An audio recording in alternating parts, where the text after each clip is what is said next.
नमस्कार, मैं हूं आपके साथ प्रगति और आप देख रहे हैं टोटल टीवी। बहुत बहुत स्वागत है आप सभी का हमारे खास कार्यक्रम दिल्ली के दंगल में। दिल्ली विधानसभा चुनाव से पहले सियासी हलचल तेज होती हुई फिर से नजर आ रही है। दरअसल राजनीतिक पार्टियां जहां एक दूसरे को घेरने में कोई कोर कसर छोड़ने के मूड में नहीं है। दरअसल चुनाव से पहले जहां आम आदमी पार्टी केंद्र की बीजेपी को कटघरे में खड़ा कर कानून व्यवस्था का मुद्दा उठा रही है, वहीं दूसरी ओर अब भारतीय जनता पार्टी ने सीएजी रिपोर्ट को टेबल किए जाने की मांग तेज कर दी है। बीजेपी प्रदेश अध्यक्ष वीरेंद्र सचदेवा ने तो दिल्ली सरकार पर मोर्चा खोल दिया, चेतावनी तक दे डाली कि अगर रिपोर्ट को 72 घंटे में टेबल नहीं किया गया तो पार्टी को एक बार फिर से कोर्ट का रुख करना पड़ सकता है। वहीं एक बार फिर से पूर्व मुख्यमंत्री अरविंद केजरीवाल की मुश्किलें बढ़ती हुई नजर आ रही हैं। उपराज्यपाल वीके सक्सेना ने दिल्ली के मुख्यमंत्री आतिशी को पत्र लिखकर दिल्ली विधानसभा की विशेष बैठक बुलाने की बात कही है। हालांकि विशेष बैठक बुलाने को लेकर आम आदमी पार्टी का क्या रुख होगा और इस पर अब राजनीति क्या मोड़ लेगी, ये तमाम सवाल गरमाए हुए हैं।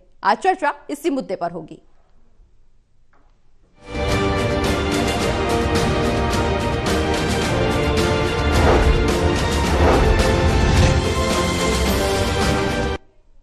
तो चर्चा करने के लिए आज हमारे साथ पैनल में मौजूद हैं associate editor Pradeep Kumar ji, assistant editor Lalit Narayan Kandpal जी और वरिष्ठ संवाददाता प्रणय शर्मा जी। आप सभी का बहुत बहुत स्वागत है। सभी के साथ चर्चा को आगे बढ़ाएंगे, लेकिन उससे पहले एक रिपोर्ट पर नजर डाल लेते हैं।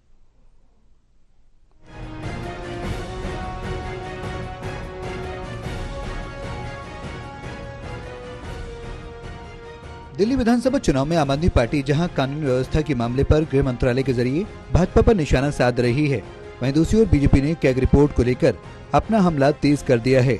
मंगलवार को इस मामले में सबसे पहले दिल्ली बीजेपी के प्रदेश अध्यक्ष वीरेंद्र सचदेवा ने मुख्यमंत्री आतिशी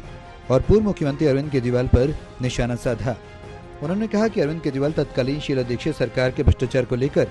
इसी कैग रिपोर्ट को उजागर कर सत्ता में आए थे, लेकिन आज वही अरविंद केजरीवाल उसी रिपोर्ट को पेश करने से बच रहे हैं।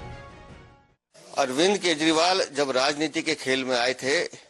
तो उन्होंने सबसे पहला हथियार सीएजी रिपोर्ट को बनाया था। कॉमनवेल्थ गेम्स में हुए घोटालों को लेकर जो सीएजी रिपोर्ट आई वो हाथ में लिए लिए घूमते थे और कहते थे कि इनके खिलाफ कार्रवाई की जाए। और जब वो खुद मुख्यमंत्री बने तो उन्होंने उस समय की तत्कालीन सरकार के खिलाफ जांच के आदेश दिए और एसीबी में मुकदमा दर्ज करने के भी आदेश दिए। लेकिन आज स्थिति क्या है? 14 सीएजी रिपोर्ट अरविंद केजरीवाल खुद दबा के बैठे हैं। आखिर सीएजी रिपोर्ट है क्या? सीएजी रिपोर्ट सरकार का ऑडिट करती है, उनके कामों का, उनके खर्चों का। लेकिन इन 14 रिपोर्टों में शराब का घोटाला है, प्रदूषण है, जल बोर्ड है, बिजली है, जिसका हिसाब अरविंद केजरीवाल को देना होगा। दरअसल दिल्ली विधानसभा के चुनाव की अधिसूचना जारी होने से ठीक पहले बीजेपी को लगता है कि अगर एक कैग रिपोर्ट आती है तो उसके हाथ में चुनाव से पहले एक बड़ा मुद्दा होगा। इस रिपोर्ट को टेबल करने के लिए जहां एलजी वीरेंद्र सक्सेना पहले दिल्ली सरकार को पत्र लिख चुके हैं, वहीं कल भी उन्होंने दिल्ली सरकार को पत्र लिखा और जल्द से जल्द रिपोर्ट को पेश करने के लिए कहा है। यही नहीं, बीजेपी ने अब आम आदमी पार्टी को 48 से 72 घंटे के अंदर विशेष सत्र बुलाने की चुनौती तक दे डाली है। 48 घंटे हम उनको दे रहे हैं, 48 घंटे ही कोर्ट ने भी दिए हैं। सदन की तारीख मुकर्रर कीजिए और जनता की संपत्ति, जनता की प्रॉपर्टी, जनता के अधिकार को जनता तक पहुंचने दीजिए। उसमें अपने भ्रष्टाचार के कारण उस बीच में अड़चन मत बनिए। हमें लगता है कि इनके बड़े भ्रष्टाचार के मामलों का खुलासा, क्योंकि इसमें लिकर स्कैम की अभी कहीं ना कहीं बात आती है, एयर पोल्यूशन को लेकर के जो हजारों करोड़ खर्च हुए और उसका रिजल्ट क्या है वो भी सामने आता है। जनता से हित से जुड़े हुए तमाम जो मुद्दे हैं, जो जनता की समस्या है, जिन पर हजारों करोड़ रुपए पानी की तरफ बहाया गया है, उसका सच तो सामने आना चाहिए ना कि रिजल्ट तो जीरो है। यमुना मैली की मैली है 1500 करोड़ खर्च होने के बाद भी। तो भाई क्या मामला है? अब देखना ये होगा कि दिल्ली विधानसभा चुनाव से पहले कैग को लेकर गर्म हुई सियासत में क्या दिल्ली सरकार 48 से 72 घंटे में विधानसभा का सत्र बुलाती है या बीजेपी एक बार फिर कोर्ट में सरकार को घेरती नजर आती है। कैमरा पर्सन अनिल के साथ ललित नारायण कांडपाल, टोटल न्यूज, दिल्ली।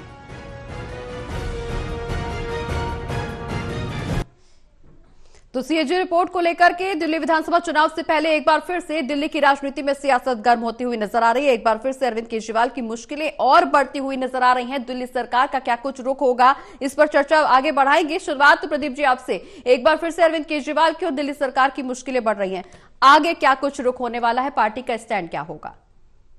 देखिए, मुद्दा है सबसे बड़ा करप्शन का, और करप्शन को लेकर हथियार बनाते हुए हम देख रहे हैं कि बीजेपी अब और आक्रामक होगी। और ये जो सीएजी रिपोर्ट का मुद्दा जिस तरीके से गरमाया, क्योंकि लंबे समय से पेंडिंग था और इसको लेकर हमने देखा कि मामला हाई कोर्ट में भी लेकर गए थे विजेंद्र, लेकिन इस बीच जो पूरा घटनाक्रम रहा और उसके बाद एलजी सक्रिय हुए, उन्होंने जिस तरीके से ये हिदायत दी है कि इस पर विशेष सत्र बुलाया जाए। अमूमन हम देखते हैं कि दिल्ली में जो गाहे बगाहे सत्र बुलाए जाते हैं, विशेष सत्र बुलाए जाते हैं, उसमें अलग अलग जिक्र होता है, अलग अलग विषय होते हैं और उसके जरिए बीजेपी पर हमलावर होती है आम आदमी पार्टी, क्योंकि राज्य में उनकी सरकार है। लेकिन अब जब ये विशेष सत्र यहाँ सीएजी रिपोर्ट को लेकर बुलाया जाए, इसकी यहाँ पर सीधे रूपरेखा तैयार कर दी है एलजी ने, तो ये लड़ाई कहीं ना कहीं करप्शन से जोड़कर अगर देखें तो बड़ी लड़ाई बनकर उभरेगी। ऐसे वक्त जब हम देख रहे हैं कि एक तरफ आम आदमी पार्टी जो कानून व्यवस्था को मुद्दा बना रही है और हमलावर है गृह मंत्री अमित शाह पर, और दूसरी तरफ उनसे जुड़े हुए जो दिल्ली में क्राइम ग्राफ बढ़ा है उसको लेकर हमलावर हैं, तो दूसरी तरफ जो करप्शन का इशू है उसको बीजेपी एक नए तेवर में लाते हुए नजर आ रही है। और एलजी के साथ, जो कि ये पूर्ण राज्य नहीं है, ऐसे में एलजी के साथ जो रिपोर्ट यहाँ पर आगे फॉरवर्ड की गई है वो कहीं ना कहीं बड़े सवाल खड़े करेगी, क्योंकि दिल्ली में जो सत्ता में आई थी आम आदमी पार्टी, वो सबसे बड़ा जन लोकपाल विषय था, भ्रष्टाचार का विषय था, और अगर इसी विषय पर घेरने का मौका मिलता है बीजेपी को तो ये उसके लिए सबसे मुफीद रहेगा। और उसके लिए इस चुनौती से जूझना होगा यहाँ पर आम आदमी पार्टी को। जब विशेष सत्र में इस पर चर्चा होती है तो जितने भी विधायक हैं बीजेपी के भले ही कम हों, लेकिन उनको हमलावर होने का मौका मिलेगा और एक परसेप्शन बनाने का मौका मिलेगा पूरी दिल्ली में कि करप्शन के इशू को लेकर, सीएजी रिपोर्ट को लेकर वो छिपाने की कोशिश हो रही थी। एलजी के दखल के बाद इस पर विशेष सत्र बुलाया जाता है अगर, तो इस पर चर्चा होती है तो निश्चित तौर पर एक बड़ा विषय बनकर उभरेगा और इसको बीजेपी आगे भी उठाती रहेगी, क्योंकि इसके बहाने उसको न सिर्फ अलग अलग जो विभाग हैं, चाहे वो डीटीसी हो, चाहे वो जो अलग जो मिनिस्ट्रीज हैं उनसे जुड़ी हुई सीएजी रिपोर्ट है, साथ ही शराब से जुड़े हुआ जो कांड हुआ था कथित तौर पर वो मामला अदालत में है, लेकिन इस बहाने सीएजी की रिपोर्ट के बहाने एक बड़ा हमलावर होने का मौका बीजेपी को मिलेगा। लिहाजा इस पर जमकर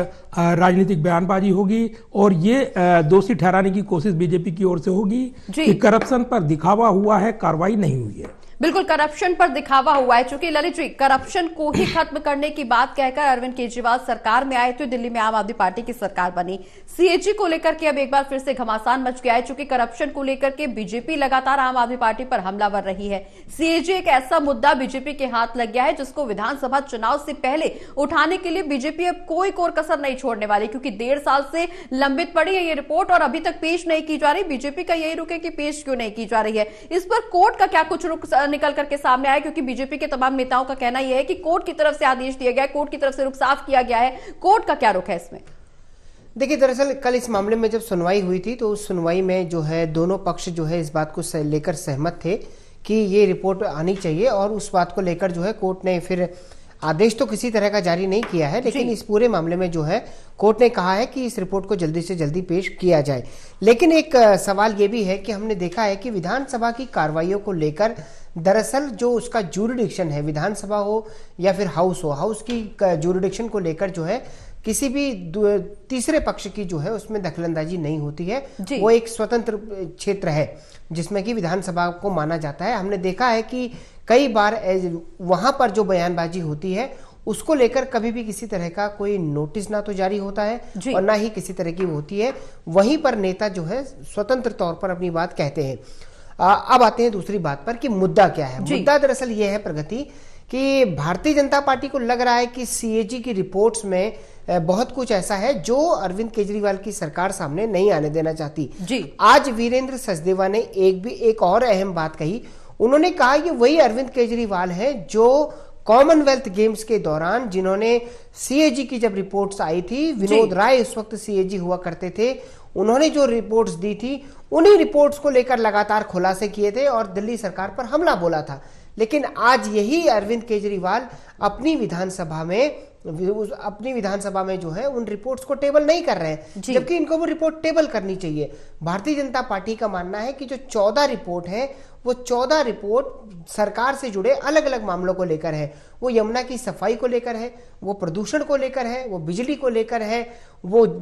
पानी को लेकर है, वो बहुत ही बुनियादी सुविधाओं को लेकर है कि वहां पर सरकार ने कैसा काम किया, उस काम का ऑडिट सीएजी ने किया है जी। तो अब अगर वो रिपोर्ट आती है तो कहीं ना कहीं, क्योंकि सीएजी की रिपोर्ट जब भी आती है तो सीएजी की रिपोर्ट में हमने सामान्य तौर पर यही देखा है कि सीएजी सरकार के काम करने के तरीके को, सरकार के फाइनेंस करने के तरीके को, किस मद में उसने कितना पैसा खर्च किया है, क्या इससे बेहतर कोई विकल्प हो सकता था, तो कई बार सीएजी ये भी सुझाता है कि आपको ये काम भी करना चाहिए था जी। तो ऐसा नहीं करते तो पैसा बचता। तो कहीं ना कहीं भारतीय जनता पार्टी उन्हीं बिंदुओं को तलाश रही है, उन्हीं मुद्दों को तलाश रही है कि आखिरकार उन रिपोर्ट में क्या है जिसको ये सरकार सामने नहीं आने देना चाहती। बिल्कुल प्रणय, जिस तरह से सीएजी रिपोर्ट को लेकर के घमासान मचा हुआ है, चूंकि 1.5 साल से ये रिपोर्ट लंबित रहने का आरोप लगाया गया है और उस दौरान वित्त मंत्री चूंकि अतिशी थी और फिलहाल मौजूदा सीएम भी हैं, तो ऐसे में न सिर्फ अरविंद केजरीवाल बल्कि सीएम अतिशी की भी मुश्किलें बढ़ती हुई नजर आ रही, क्योंकि लगातार बीजेपी इस बात को कह रही है कि इतने लंबे समय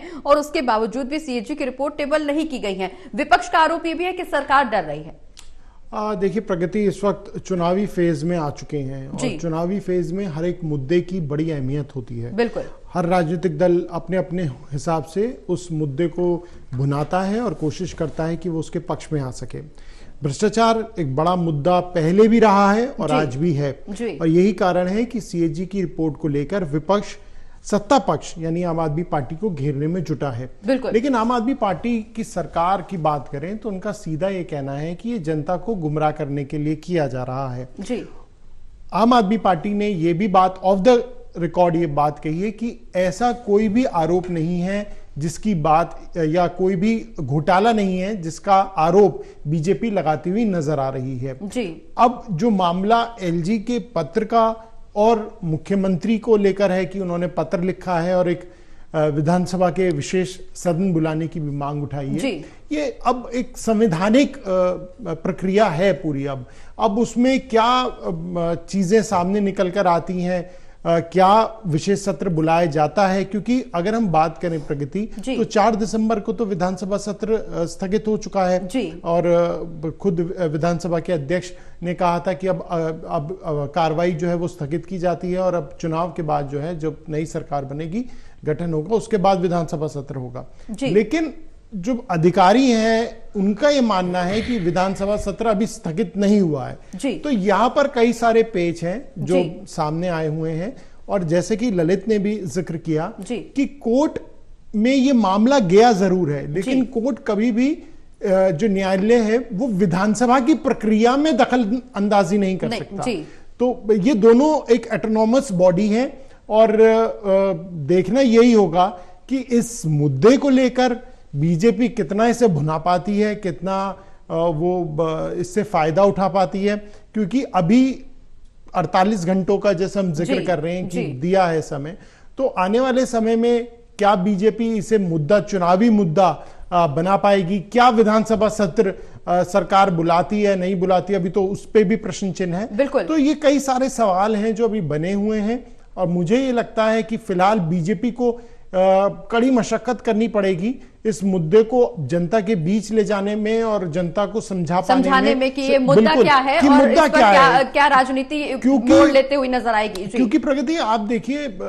जनता आजकल बहुत ज्यादा स्ट्रेट फॉरवर्ड चीजों को समझती है, वो इतनी ज्यादा चीजों को नहीं समझ पाती है, तो उस रिपोर्ट आने में भी देरी तो हो गई है। तो अब एकदम चुनाव मुहाने पर है, तो कैसे समझा पाना कि ये सही है और वो गलत है, तो इसमें काफी ज्यादा। लेकिन प्रणय, एक सवाल ये भी कि चूंकि सीएजी रिपोर्ट में कई तरह के घोटालों का जिक्र किया गया है, चाहे वो प्रदूषण का मामला हो, यमुना का मामला हो, पानी का मामला हो या शराब शुल्क का मामला हो, तमाम रिपोर्ट्स यहाँ सीएजी के निकल घोटालों का जिक्र नहीं किया मैं इसे थोड़ा ठीक कर दूं कि उन विषयों पर रिपोर्ट्स दी गई हैं। विपक्ष का आरोप है कि इसमें घोटाले हुए हैं, विपक्ष का आरोप है और इस पर ही आगे चर्चा होनी चाहिए। क्या यही वजह है कि इसीलिए पेश नहीं किया? चूंकि विपक्ष लगातार इन तमाम मुद्दों को लेकर के पहले ही सरकार पर हमलावर है और अब आखिरकार बिल्कुल ऐन वक्त में चुनाव से ठीक पहले सीएजी का मुद्दा उठाना, क्या ये सरकार के लिए नुकसानदायक साबित हो सकता है या सरकार को वाकई कटघरे में खड़ा कर सकता है?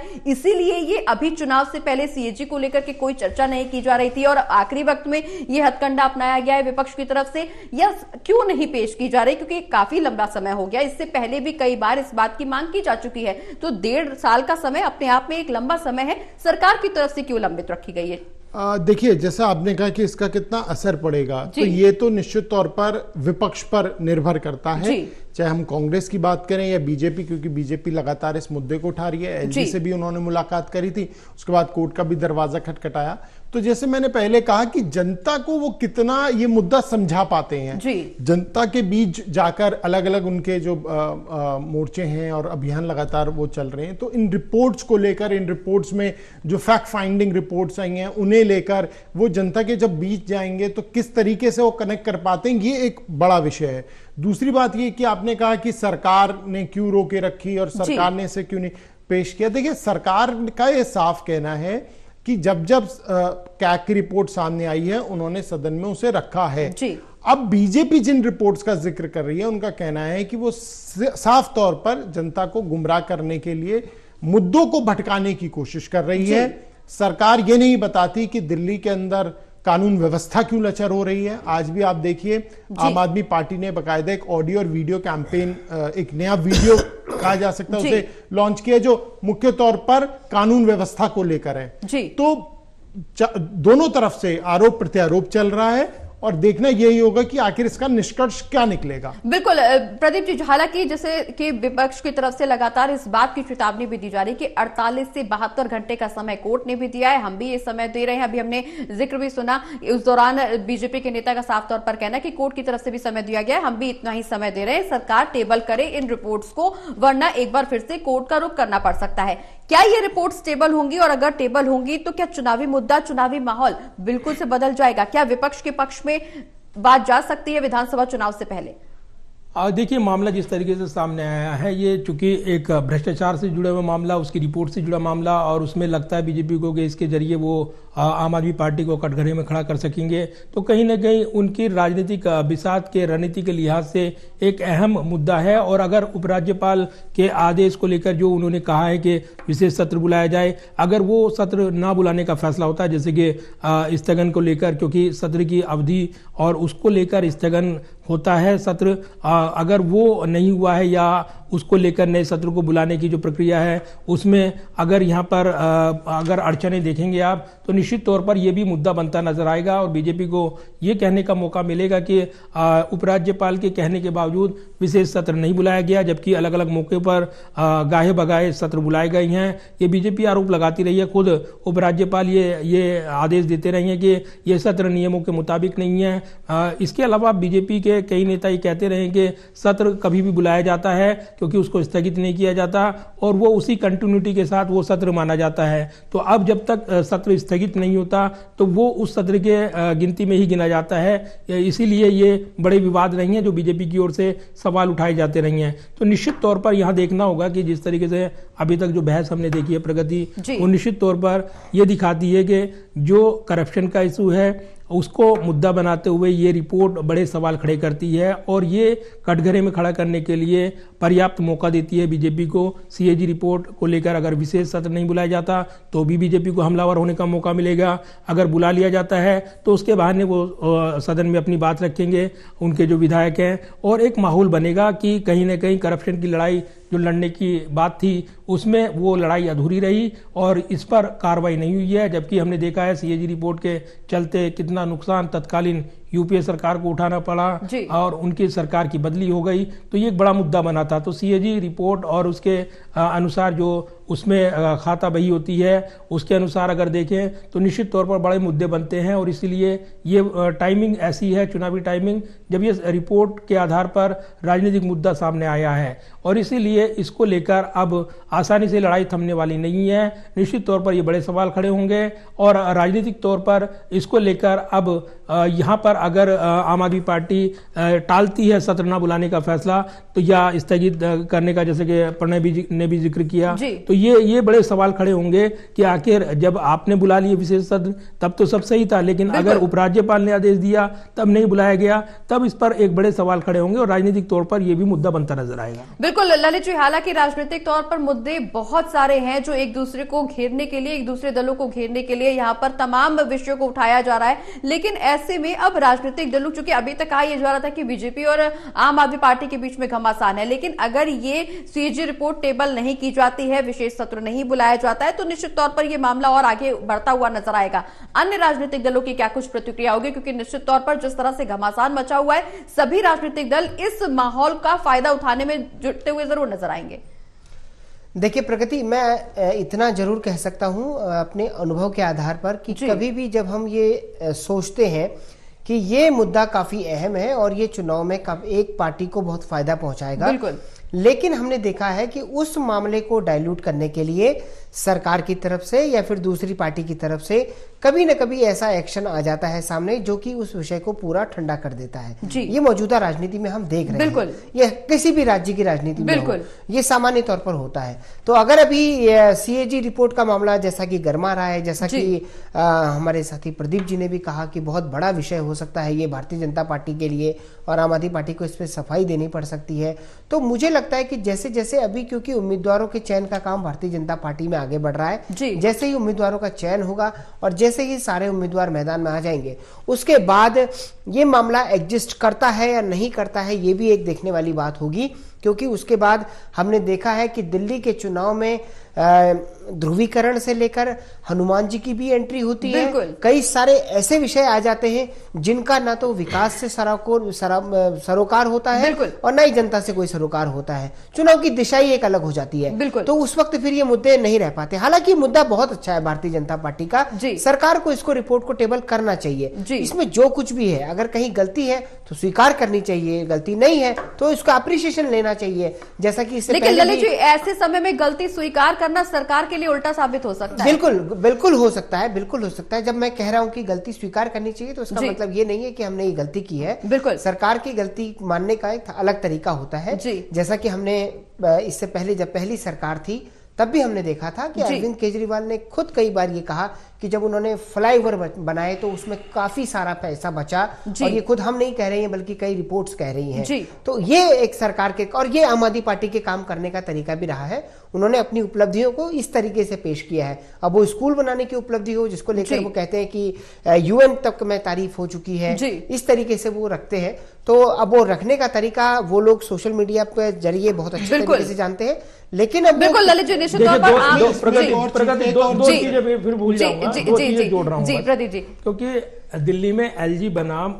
आम आदमी पार्टी की लड़ाई वो लगातार चली है और ये कोई नया मामला नहीं है, लंबे समय से आप एक के बाद एक मामले हवाला दे देंगे मेरे साथ ही पढ़ने। दूसरा जो करप्शन का इशू है, देखिए आज सबसे बड़ा क्या मुद्दा है दिल्ली में, अगर आप देखें तो भ्रष्टाचार को जिसको हथियार बनाकर आम आदमी पार्टी सत्ता में आई। दूसरा अगर देखें तो बीजेपी के पास आम आदमी पार्टी को घेरने के लिए कौन सा बड़ा हथियार हमने देखा एक के बाद एक, वो करप्शन का इशू, भ्रष्टाचार का इशू। तो सीएजी रिपोर्ट किससे जुड़ी है? भ्रष्टाचार से। तो इसको आसानी से कैसे बीजेपी छोड़ देगी? दूसरा बड़ा सवाल है कि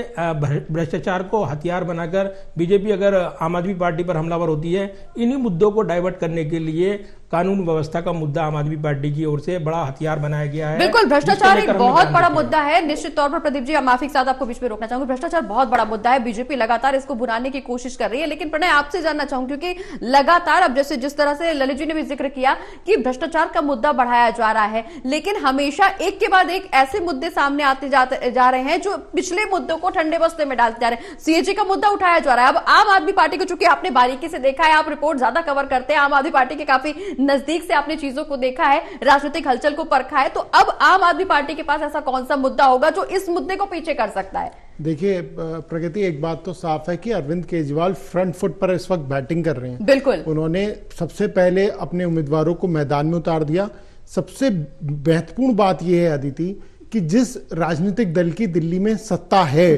अक्सर ये देखा गया है कि वो सबसे आखिर में अपने उम्मीदवारों को जनता के बीच उतारती है, लेकिन अरविंद केजरीवाल ने सबसे पहले उतार दिया। तो एक तो उन्होंने मैसेज क्लियर कर दिया कि वो पूरी तरीके से इस जंग के लिए तैयार है।